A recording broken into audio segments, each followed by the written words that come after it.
तो आज बात करते हैं भारत के ओलंपिक सपनों की।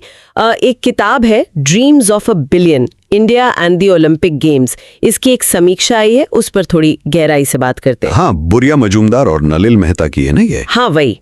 ये किताब ना भारत का जो ओलंपिक सफर है, खिलाड़ियों के संघर्ष, उनकी उम्मीदें, उन सब चीजों को देखती है। और जो समीक्षा हमारे पास है उसका सार समझें तो यही कि भाई उम्मीदें तो बहुत हैं अरबों लोगों की। हाँ, वो तो है। पर जो जमीनी हकीकत है वो थोड़ी अलग है। मतलब कई सामाजिक, राजनीतिक और एडमिनिस्ट्रेटिव प्रशासनिक रुकावटें हैं। अच्छा। समीक्षा ये बताती है कि किताब कुछ बहुत ही शानदार भारतीय खिलाड़ियों की कहानियों पर रोशनी डालती है, जैसे पीवी सिंधु, उनकी मेहनत। हाँ, और उनके कोच पुलेला गोपीचंद के साथ उनका जो रिश्ता रहा है, बिल्कुल वो तालमेल। हाँ, और साइना नेहवाल का भी जिक्र है, बैडमिंटन में उनका जो योगदान रहा, फिर चोटों से जूझकर वापसी करना। और हाँ, अभिनव बिंद्रा का तो है ही, वो जो मानसिक लड़ाई थी, पहला व्यक्तिगत ओलंपिक गोल्ड लाने की, वो जीत तो ऐतिहासिक थी। बिल्कुल। ये सब कहानियां मतलब प्रेरणा तो देती हैं। समीक्षा में मेरी कॉम, योगेश्वर दत्त, हाँ, उनका भी जिक्र है। हाँ, उनका भी जिक्र है। कैसे कम संसाधनों में भी उन्होंने कितना कुछ हासिल किया। सही कहा। पर समीक्षा ये भी साफ करती है कि ये सिर्फ खिलाड़ियों की अकेले की जीत की कहानी नहीं है। अच्छा, क्या मतलब? मतलब इनमें कहीं ना कहीं वो जो बड़ा सिस्टम है जिसमें ये प्रतिभाएं पनपती हैं या जूझती हैं, उसकी भी झलक मिलती है। हाँ, ये बात तो है। और यहीं पर समीक्षा का एक बहुत अहम पॉइंट सामने आता है। क्या?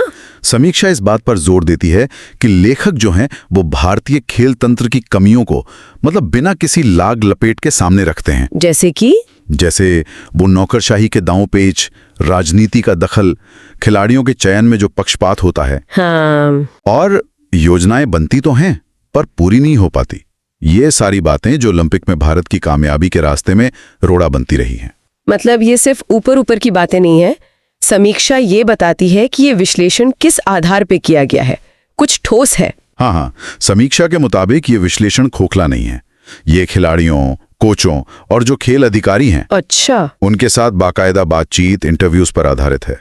तो उसी आधार पर ये निष्कर्ष निकाले गए हैं कि भाई सिस्टम में कहां-कहां असल में सुधार की जरूरत है। यानी ये सिर्फ आरोप नहीं बल्कि तथ्यों के साथ रखी गई आलोचना है, जैसा कि समीक्षा कह रही है। जी बिल्कुल, समीक्षा का तो यही कहना है। तो इसका मतलब ये हुआ समीक्षा के हिसाब से कि टैलेंट की कमी नहीं है अपने आप। नहीं, टैलेंट तो है, पर उसे आगे बढ़ाने वाला, उसे संवारने वाला जो एक ढांचा चाहिए, एक सपोर्ट सिस्टम, वो कहीं ना कहीं कमजोर है। बिल्कुल।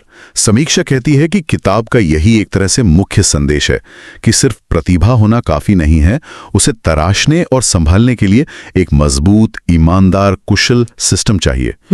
और अगर हम इसे बड़े नजरिए से देखें तो ये किताब समीक्षा के अनुसार भारतीय खेल जगत का एक आईना है। आईना? कैसे? मतलब ये सिर्फ इतिहास नहीं बता रही बल्कि भविष्य के लिए राह भी सुझा रही है कि क्या करने की जरूरत है। अच्छा, और समीक्षा ने किताब की प्रस्तुति के बारे में, मतलब उसके स्टाइल के बारे में क्या कहा है?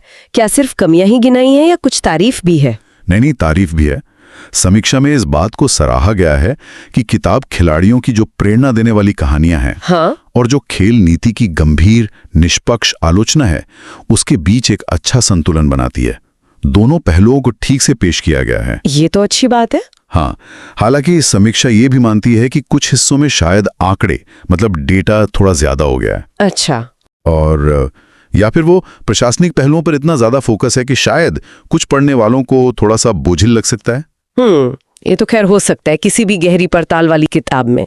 तो कुल मिलाकर ये समीक्षा यही पॉइंट आउट करती है कि dreams of a billion Bharat की ओलंपिक कहानी का जो एक बुनियादी विरोधाभास है उसे पकड़ती है। कौन सा विरोधाभास? वही कि एक तरफ तो अरबों लोगों की उम्मीदें हैं, सपने हैं, हाँ, और दूसरी तरफ उन उम्मीदों को पूरा करने के रास्ते में जो व्यवस्था की अपनी चुनौतियां खड़ी हैं। सही कहा। और यहीं पर ये किताब और समीक्षा हमें एक अहम सवाल पे लाके खड़ा कर देती है। क्या सवाल? कि अगर वाकई सिस्टम में बदलाव ही कुंजी है, जैसा कि इशारा मिल रहा है, तो भारत को अपनी ओलंपिक क्षमता को पूरी तरह से जगाने के लिए वो सबसे जरूरी पहला कदम क्या उठाना चाहिए? ये वाकई सोचने वाली बात है। पहला कदम क्या हो? हाँ, एक विचार है सोचने के लिए। बिल्कुल। खैर, चलते चलते ये भी बता दें कि समीक्षा ने इस किताब को 5 में से 4.5 स्टार्स की रेटिंग दी है। अच्छा, काफी अच्छी रेटिंग है। हाँ, और इसे खेल प्रेमियों, पॉलिसी बनाने वालों और खुद खिलाड़ियों के लिए काफी जरूरी बताया है।